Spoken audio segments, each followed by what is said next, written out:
Hello, everyone, and welcome back to another episode of A God Shift. I am your host, Shayna Rattler. I'm so thrilled that you're here today, but before we get started, I would love if you would do me a favor. So, wherever it is that you are listening to this episode, I want you to take a screenshot. With that screenshot, I want you to number one, post it on your social media. Tag us here at A God Shift. And lastly, I just want to hear your biggest aha moment or your biggest takeaway from this episode. And the reason why I do that is because I believe that there are so many people that really want to do their part to uphold Christian values, but unfortunately, some people just don't know where to start. And so the more times these interviews are shared, the more people that can actually be equipped to employ the strategies that are taught here on the episode. So I appreciate you doing that. I'm going to read my guest's bio, and then we're going to get started with what is a much needed conversation. My guest today is a retired attorney, author, speaker, ordained Christian minister, host of the Astound Yourself podcast, and an Astound Yourself coach and mentor. She is the primary author of a book on which she collaborated with two medical doctors, the COVID-19 vaccines and beyond, what the medical industrial complex is not telling us. The book won the 2023 International Impact Book Award in the health category. She is currently working on volume 2 of that book. She loves to research and present solid evidence on various controversial subjects that tell a very different story than told through the corporate media and includes relevant biblical issues. I want to welcome to the show Sally Saxon. Oh, thank you so much, Shayna. It's great to be here. And I want to commend you on your podcast and its theme as well, because it's so important, for helping to activate, Christian believers and leaders, in their roles in the kingdom, and to make that God shift, to make sure they're in alignment, with what the Lord has for them. So thank you very much. You're welcome. And thank you for saying that. You know, there's an old saying like, you've got to get tired, you've got to get sick and tired of being sick and tired. And when I was just sick and tired of seeing our Christian values attempt to being eroded. I'm just tired of the rising trend of opposition to God that I seem to see at every corner. And I'm grateful. And it's not because I'm a prophet. I'm grateful that I have eyes to see Mm. the why behind what is going on. And I believe that oftentimes, even Christians, unfortunately, like you're in a type of church where they teach this type of stuff. I'm in the type of church where they teach this type of stuff. But many mainstream churches are not necessarily sharing the why behind why we're seeing some of the things that we're seeing and the agendas that are attached to that, et cetera, et cetera. And so I'd already made up in my mind that I wanted to do something about it. But about 3 months ago, when the Lord said, I'm calling you to raise up an army of women that want to do something about it. I wasn't so excited about that just because I've never wanted to pigeonhole myself into working with just one gender or one race. But after I threw my toddler tantrum for a couple of minutes, I said, okay, Lord, you know that you can trust me with whatever assignment it is that you give me. And so I kind of shifted a lot of the things that I'm doing, especially the podcast, on being able to have people like yourself that can come on and share all of the different things that we need to know about that are going on around us that are really an attack on God's plan and his purposes. And so we're going to have, you said it in your bio that you like to bring facts to controversial conversations. And we're going to talk about the COVID-19 vaccine and what it is that we really want to know, or what it is that we really need to know, rather, around that vaccine and all of the things that are concerning that. So, Sally, I would love if you could just start to share. I know there's probably enough to take up 4 hours, but what are some of, I guess I would say, the main ways that we have been deceived by this vaccine? Oh, yes, that's at least a 4-hour conversation. But to be very brief, we have to look at even going back to 2020, before the vaccines were introduced. So there's massive deception around all things COVID. And I know that the truth is very difficult for the evidence that I've compiled. And I spent probably a couple thousand hours, researching this topic. So, it's not something like I just spent a weekend, going through and putting down opinions. It's like it's a highly documented book. We've got over 600, footnotes, references, in it, citing different kinds of evidence and all. But the main things are understanding, like, I think the big picture that all things COVID fits into, which is that there's an agenda behind, all things COVID, starting with the pandemic. That if you look at all the evidence, you have to have an open mind for this. And it's difficult for a lot of people to do that because we don't want to believe it's true Yeah. that COVID was a pre-planned crisis. It was created by, the group of wealthy elites that are in control of a lot of things. We don't want to believe that's true. I wish it We were wish it not true. weren't. Yeah, I wish it weren't. But the fact is, if you look at all the evidence, that's the only conclusion you can really come to. And so just the opposite of what we hear in the major or the corporate media, because they're controlled by this group. And so, just going back to the fact it was a pre-planned crisis, I believe, in order to get to these shots and what they represented the shots to be, for example, as vaccines. Well, no, they're not. They don't even fit the definition, the legal definition, the statutory definition for a vaccine. And even in Pfizer's and Moderna's own documents they filed with the federal government, it shows that they were calling it something else. And now, since the book was published at the end of 2022, there have been a lot more different names attached to these shots. But so we're deceived about what it actually was. We're deceived about, what it would do. Supposedly it was supposed to stop or prevent you from getting infected, from getting, COVID, the disease. It was supposed to help you prevent transmission of it. And it does none of those things. And those things really even have been admitted by the people who are trying to tell us safe and effective. This is safe and effective. Other massive areas of deception was a vaccine even necessary in the first place?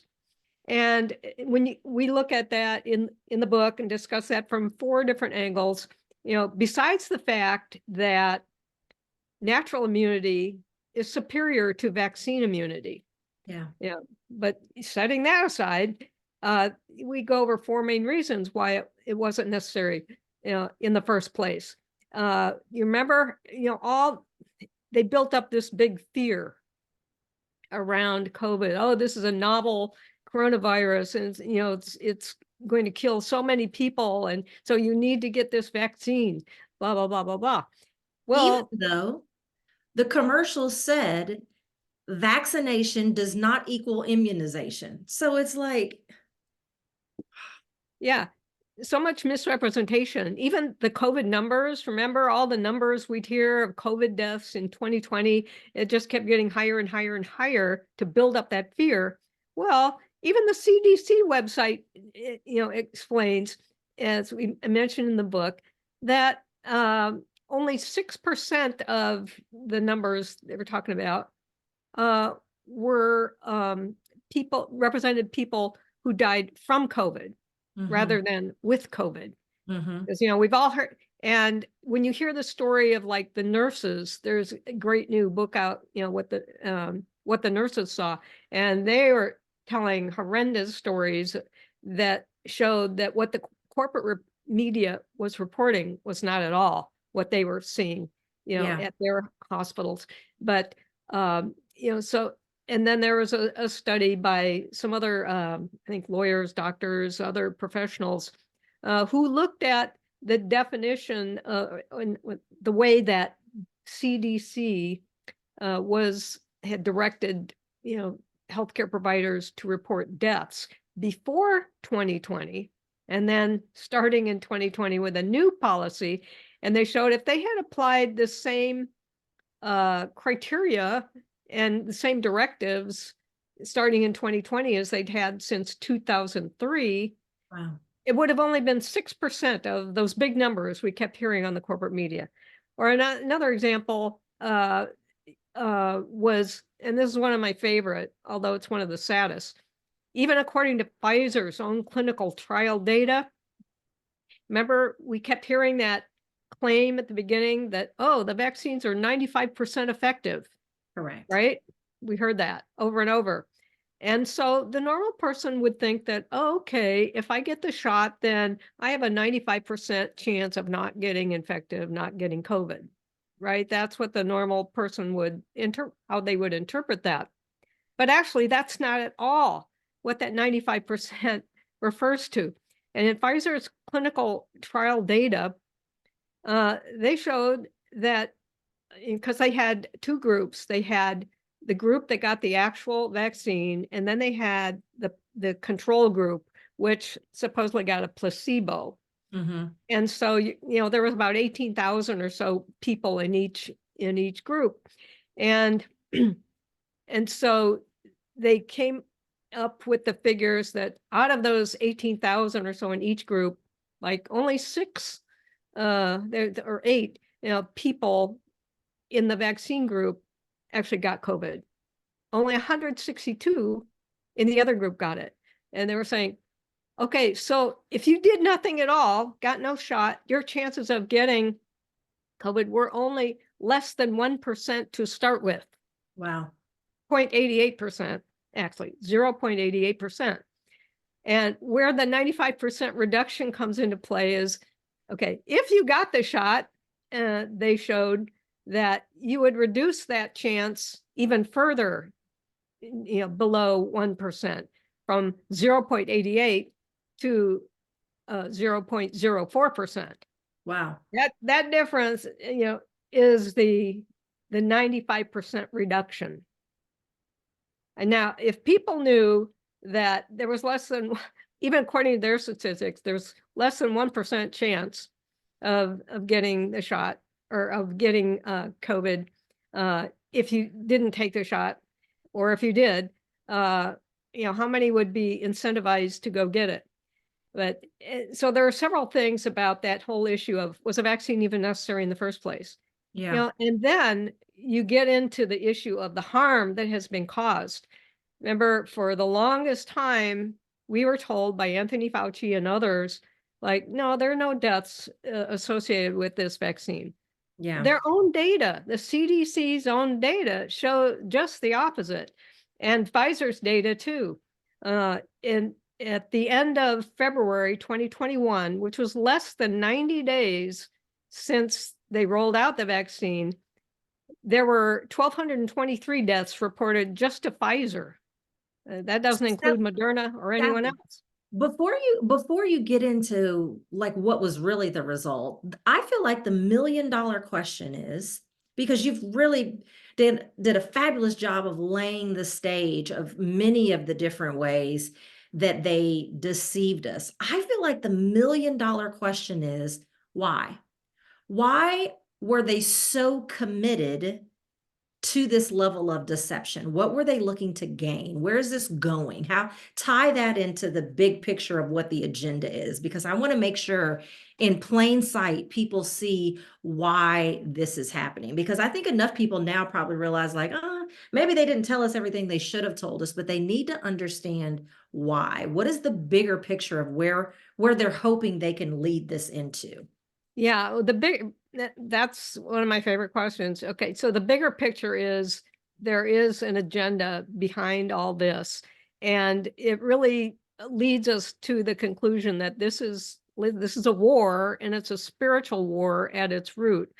Some people say, oh, it's all about, money. They just wanted to make all these billions and billions of dollars, off of this. Well, that's part of it, but that's not all of it. Some people say it's really about power and control, that this group of wealthy elites, wants to exercise. And so they were using COVID as sort of a springboard toward their great reset that the World Economic Forum an unelected body of wealthy elites, has been planning, the lives of the rest of us, according to what they desire. But it goes beyond power and control.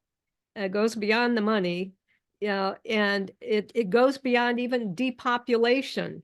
Yeah. Because when you look at the effects, the massive effects on miscarriages, um, stillbirths, fertility, uh, those numbers are off the charts after these vaccines were rolled out. And so, you can see, plus the number of people, who've been killed, who've Yeah. died, after these shots, and others who've been seriously, injured. But it really goes beyond that. And we know now, when you listen to the statements of representatives from the World Economic Forum, you realize that, they're looking to really change what it means to be human, Yep. even, and get into the transhumanism, where they've got different ways of wanting to um, change humanity into a form of, like they call cyborgs, or, part Yes. machine, part human. And then it goes beyond that, even Yep. to making all life synthetic. Yep. They already have been able to create synthetic life forms. Look what they're seeking to do with the food, synthetic this, synthetic that, even with pharmaceutical drugs, synthetic, synthetic, synthetic. And so ultimately, the spiritual aspect of this is that they are seeking to really we're made in the image of God, mankind is, as we know. And they're seeking to change the image going back to the Garden of Eden, image Yeah. of, the snake, the serpent, and he's trying to replace the image of God with his own image, and destroy all of God's creation. I mean, that's the ultimate end game, I believe. Sally, I'm so glad that you mentioned the World Economic Forum. I saw a video, and it's been taken down and put back up and taken down and put back up so many times that I don't know if it's still out there now. But it was a snippet of a conversation that the leaders were having at the World Economic Forum. And they were talking about their goal of this great reset that you are mentioning. And on the screen, they had somewhat of a pie chart, if you will. And the slices of the pie were many of the different mechanisms by which they plan to attempt this great reset. And it was easily a year or two before we ever heard anything about coronavirus, which is what we were hearing first, and then Mhm. COVID. And on that screen, there was a number of things. Obviously, COVID was one of them, but what we're seeing with LGBTQ was on there.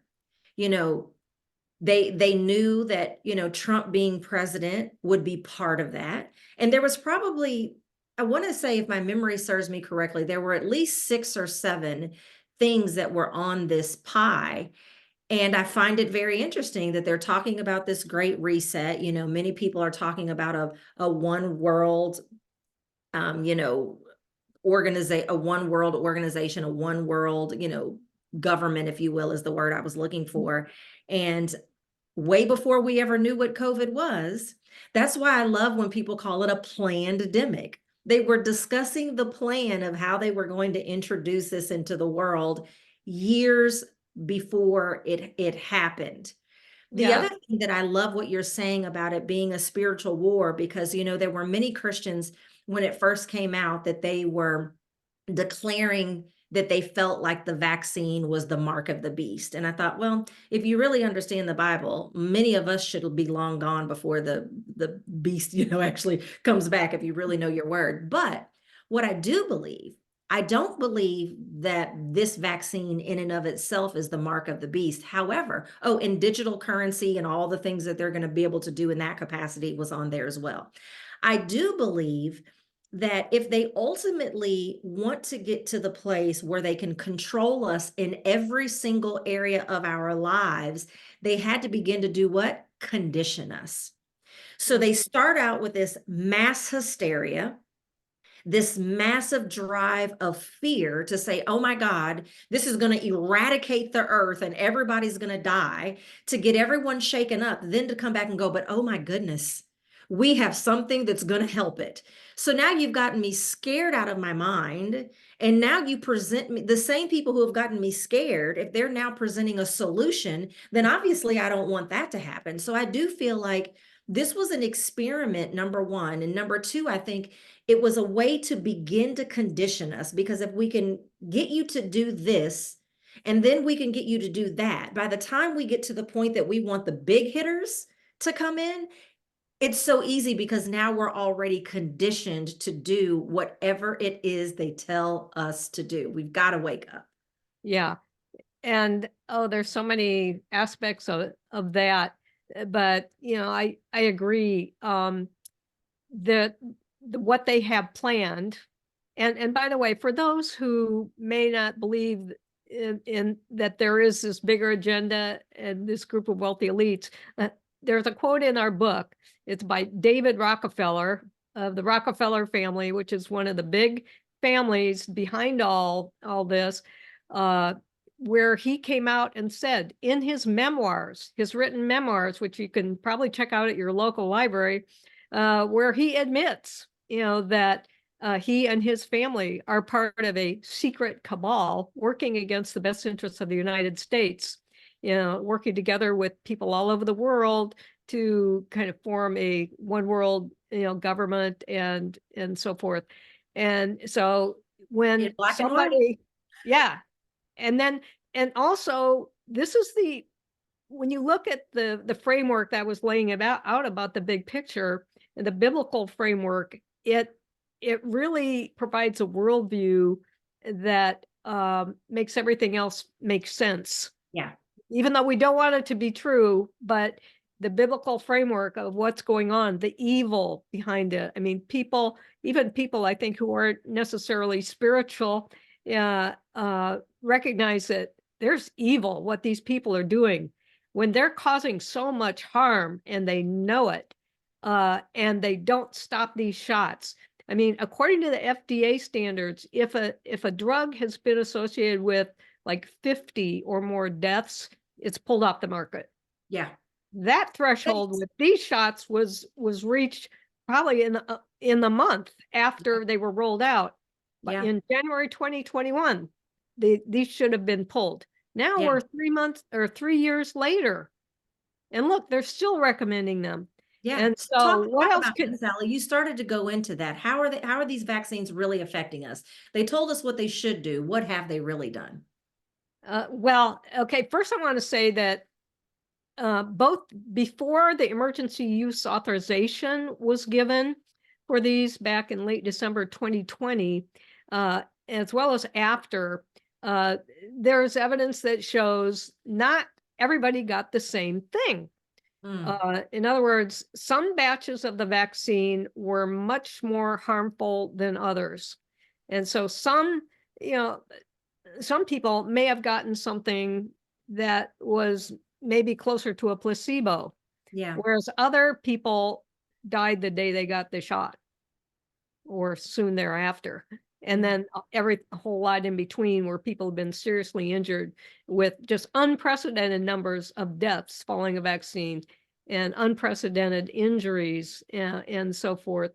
And so the harm that has been caused, is one big thing, but it's not, so it's created all kinds of conditions. They even say like turbo cancers. A lot of the cancers now that you see, some people like who had no cancer now suddenly have cancer, or people who were like in a stage 1, like within 2 weeks jump to a stage 4 or something like that. And so, but I want to I want to mention one thing, that there is hope and reason for real hope and encouragement too. So don't let me forget to address that. Yeah, we will. But there are other, issues besides just the physical effects. It's had all kinds of neurological effects where people, are having trouble thinking right. those kinds of things. And they're just not able to do the things that they used to do. So a lot of people like who took shots in order to keep their job, Yep. uh, ended up having to quit their jobs, or they lost their job because they could no longer perform it. Because, My mother is one of those, Sally. She did not want to get the vaccine. yeah. Her job forced her to get the vaccine. And let me back this up and say, prior to this, my mother took no medication. Mm. She'd never been in the hospital other than a hysterectomy that she had had probably 40 years, before this. Yeah. No medication, no history of any illnesses. Her job forces her to get the vaccine. 2.5 weeks later, she's in the hospital with massive breathing problems. That was August of 2021. Mm. And from August to 2021 until 2 months ago, she has been in the hospital with massive breathing problems on average every 6 to 8 weeks since then. Some of Mm. those times she's been in the ICU and her lungs are crap now. And she has a ton of GI issues as well. And she's had several nurses and doctors confirm just recently, they didn't want to say too much in the beginning, that they're 99% sure that this is vaccine related. Yeah. I And have you're right. heard. And then she couldn't even keep the doggone job because you can't keep a job if you're in the hospital 10 to 14, 16 days every 2 months.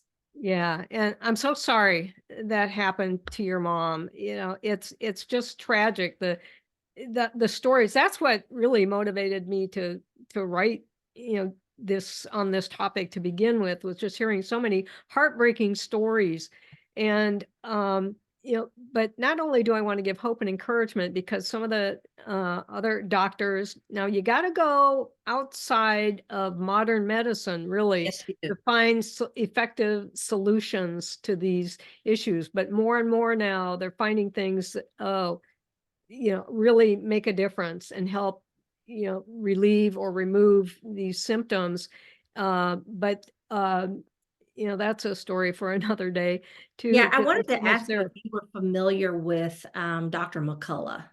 Oh yes, he wrote the one of our endorsements, and in fact, originally his endorsement was on the full back cover of the book, and we recently moved that to the interior as a forward, so we changed the Yeah, cover a I little only want to bit. mention Put this, that. and then we're going to take a break and we're going to switch directions with like hope and the perspective that we should be looking at this from. But just for the audience's sake, Dr. McCullough was like one of the head doctors of Baylor Scott and White here in the Dallas area where I live. And he basically went to the hospital and told them, we've got to stop giving these people these vaccines because it's killing people. Not only did he lose his job, but they are doing everything they can to get his medical license pulled. And so Dr. McCullough just went off and started his own group of doctors, and he's found that spike protein, and there's some other things that he's been using with his patients who were vax injured, that within 45 to 60 days, all of the symptoms from the vax injury have gone away. Gratefully for me, my boss knows Dr. McCullough. And in a recent meeting, he's like, how's your mom? And he was like, I've got to get her in to see Dr. McCullough. And so it's just interesting to see. This is the thing that I find funny, Sally, and we really do have to take a break. But he found that spike protein was one of the primary things that were helping people to recover from the vax injury. And then I'll be doggone if 3 or 4 weeks ago, I'm not watching a commercial and one of the pharmaceutical companies is now calling one of their COVID-19 vaccines something with the word spike in it. I'm like, Mm. people start to find a way to eradicate and reverse the effects of the vaccine. And then you want to confuse the market with, oh, okay, well, if people start to get word that this can help, well, let's just name the vaccine with that word in it, and maybe they'll think that it's safer now. It blows my mind. But anyway, we have to pause and take a quick Okay. break. When we come back, we're going to share some of that hope. We're going to talk about some of the perspectives that as Christians we should be looking at this from, and how we can kind of get this word out. We'll be right back.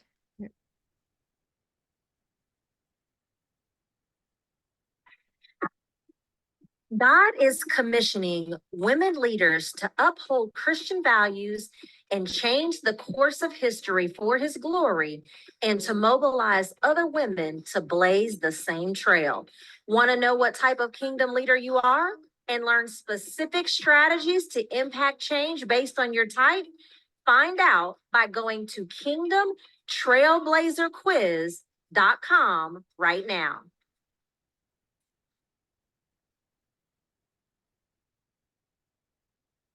All right, welcome back. So, ladies and gentlemen, as you can see, this episode is going to go longer than normal because it needs to. So, I hope that you are being blessed by this and that you will continue to listen till the end. So, Sally, I want to shift our focus a little bit into some of that hope and some of like, how should we be seeing this? We know how they've wanted us to see it and how they've tricked many into us of seeing it. But as Christians, what biblical perspective should we turn to as we're trying to digest everything that is being forced upon us and really being able to move forward in a more powerful way? Okay, so there are a couple of things here. Besides seeing, God, Jesus as our healer, and looking to him for healing, not only physical healing that so many people need, but also the trauma, the emotional trauma that people have gone through, including people who didn't even get the shots, but maybe were healthcare, providers, and the things that they saw that were just not right at all, the way people were treated, and all kinds of things. So there's that hope that even if man's best efforts through whatever natural solutions they can come up with to bring relief to the symptoms, even if man's efforts are not good enough for any particular person, we know God is still healing. But on the other side, there's things like how do we protect ourselves from for the future. Yeah. And part of that also relates to the physical health aspect, because we need to learn what some of the doctors who are having great success in prevention, what they're saying. Like, I know Dr. Brian Ardis and Dr. Henry Ely, Dr. Ed Group, and the group, that group that are looking at a lot of natural solutions.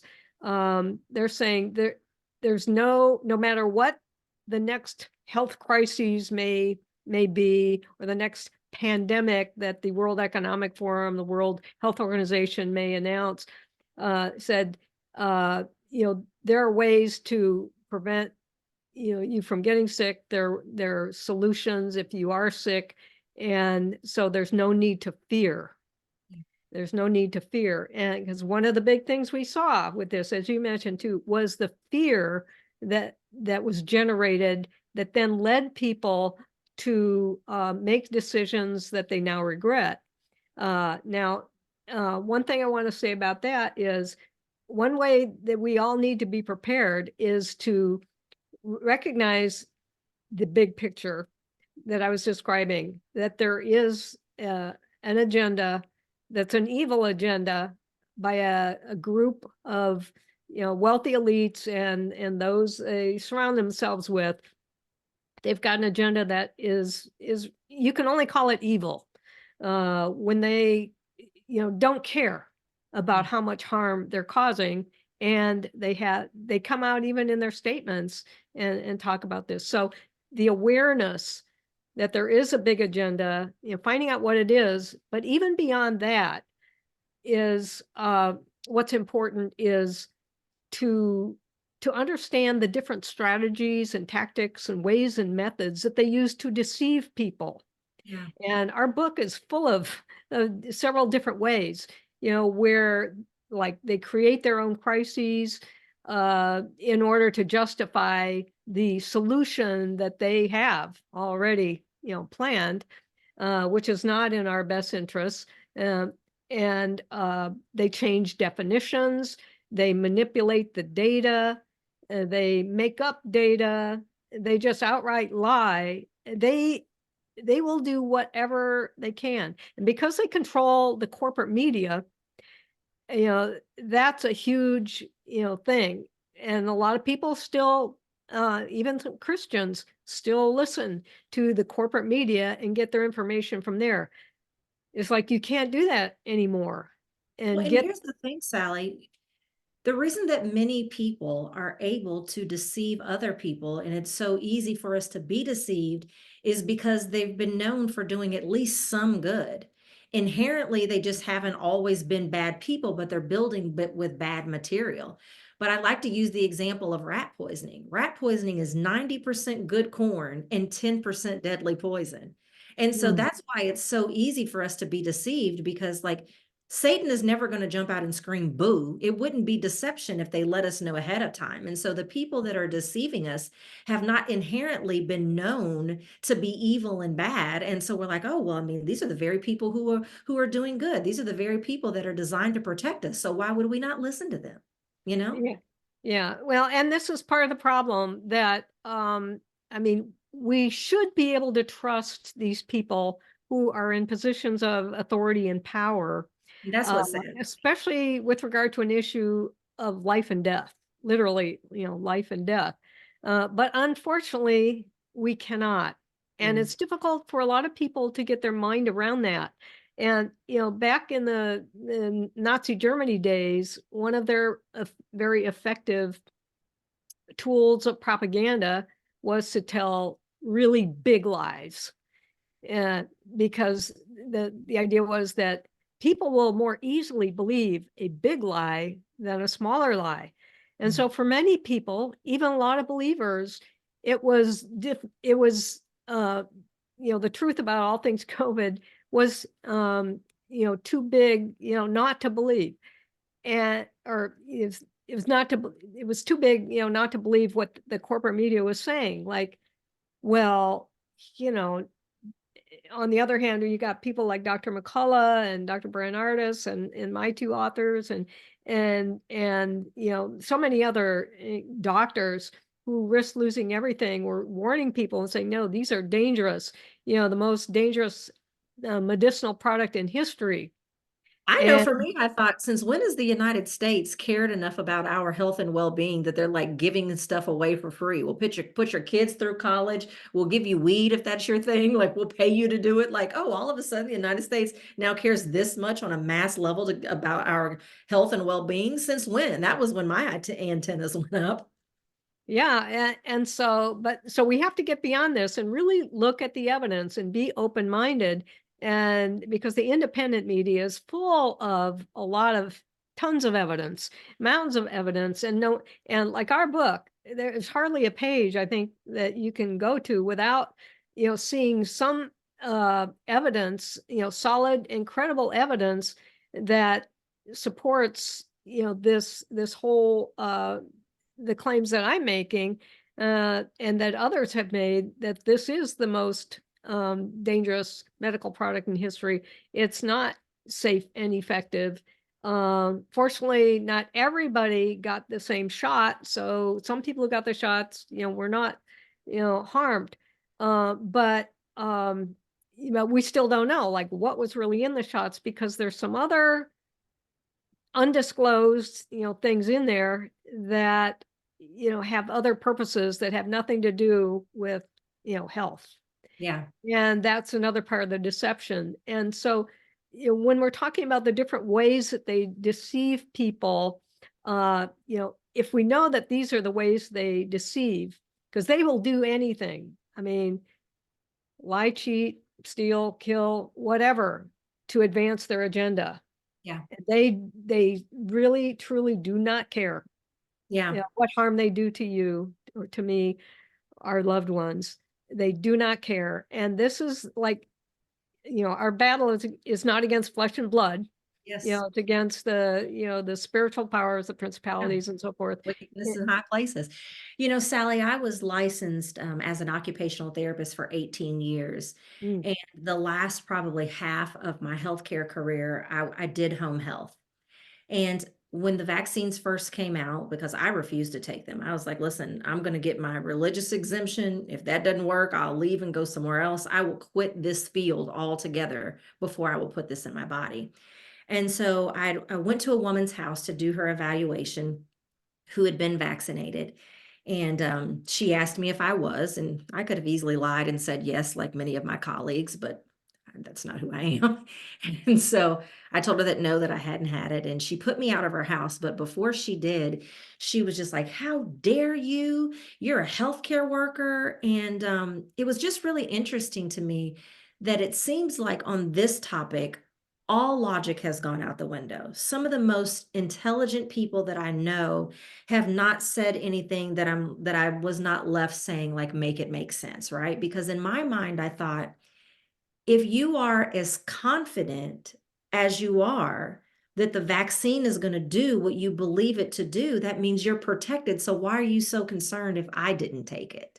Yeah, So exactly. I want to end this conversation with, what is the best way to spread this word so that it's actually well received when we have so many people who have been blinded and all logic has seemed to go out the window when it comes to this topic? How do we approach this topic? Because this podcast is all about, like, what are the strategies that we can use to uphold Christian values and mobilize other people to do the same thing? And so, how do we do that? How do we spread the word in a way that people are going to actually listen and, I don't know, actually believe it and do something? I don't know what the best way to say that. Yeah. Well, there are different things, but it's really hard because, like you were describing, and some people, I mean, it's really beyond description how no matter what evidence you show to some people, even to healthcare providers, they aren't going to accept it, or they aren't even going to look at it. It's like their mind has been so conditioned, to believe what they hear in the corporate media, that they can't make that shift. So I think, we really need to intercede and pray and tear down, those walls that are preventing people from receiving the truth. Um, it's like sharpening the axe before you go to cut down the tree. And I think, and I know of several people who got the shots, they got boosters, and they never made the connection between the vaccine and their own injuries or loved ones' injuries. But now they've come around, to seeing, oh yeah, no more shots for me. I've got a cousin that she can't seem to wait until they can come out with another one. It's almost like she has a Google alert on her phone. She Oh wants my to be the God. first to know when they're coming out with Yeah. something So new. one thing is, like, if you take like some of the key data, like from our book, and there's a bunch of questions in there too that can be asked. Well, like, if these shots are so safe and effective, like, well, if they're so effective, how come you have to have so many boosters on a regular basis? Yeah. Uh, And why and have you had COVID 3 times? yeah, and why have you Every had single COVID person three that I times? know personally that had COVID was vaccinated and boosted. Every single one of them. Yeah. And then the same on the safety issues, like, well, if they're so safe, why is it that, for example, there were more deaths reported in the first year of the COVID vaccine than from after all other vaccines over the previous 30 years combined? Wow. And how do you explain, why maybe so many young people, especially in working age people, but even going down to kids, even pre-teenagers, children, are dying suddenly for apparently no reason? How do you explain that? So, Athletes that should seemingly be in the best health of their lives, their school tells them they have to take it, and now they're have heart problems or worse, are dead. yeah. And, and so, how is it that, the CDC claimed there were no deaths for the longest time when their own database showed that there were thousands already, at the very beginning? So just some questions to put some doubt, maybe create seeds of doubt in their mind. Yeah, but certainly the one about the effectiveness. And yeah, so those are some things, but one issue that you kind of touched on too that I think is really important is, we still have vaccines being mandated, by various employers, like especially in the healthcare field, like for the flu shot. Now, our book isn't about the flu shot per se, but what we know about the COVID shots, for example, like they stopped really doing any human clinical trials on them as of, more than a year ago. And so we really don't know what's in them, except, because they don't disclose all the ingredients like they should. And they obviously put stuff in them that they didn't want us to know was there, but I guess they didn't count on a lot of independent researchers putting little drops of from the vials, under the various kinds of microscopes to determine what's really in these things. And what they have found is not at all what they had been represented. And so these are not what they're claimed to be. And now with this mRNA technology and just what we know about this cabal's, plans against humanity to harm us in every way they can, you have to have a healthy skepticism of any kind of vaccine. Yeah. And so I'm not a doctor, I'm not a healthcare, professional. So keep that in mind. But I would just say, if it were me, based on what I know, just Well, I'm not only a healthcare professional, but in a previous life, I had actually studied and I was one of the people that went around to the sites of the companies that were doing these clinical trials to double check and make sure that everything was happening the way that were they keeping the logs the way that they were supposed to, with stuff being kept at the right temperature, all the different things that go in to these clinical trials. And I was able to take the knowledge that I received from that field and say, they're not doing many things in yeah, alignment with the way that clinical trials are supposed to be done and kept and, information distributed. And so I knew just enough to, to be a little more wise. But Sally, we've got to begin to wrap this up. And yeah, so I would love for people to be able to go further with you and your knowledge, because you and I, this recording could literally be one of those 3-hour podcasts that I see that are out there. And so how can our listeners follow you on social media? I know there's probably a whole lot you can't say out there, but where are you on social yeah. media? Yeah. Okay. So I'm not real active, on social media just because, especially with this topic, it Yeah. just is hard. But I'd say the best place would be Twitter, X, you know, at Sally Saxon, Okay. for that. Or And if they the want to take things further with you, what do you recommend? Do you recommend they get the book? Like, how do, if people are like, oh my God, I've got to know more about this, what's the best next step for them to take with you?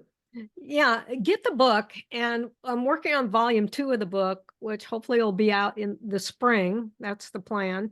Uh, but so the book, you can go to Amazon and get that.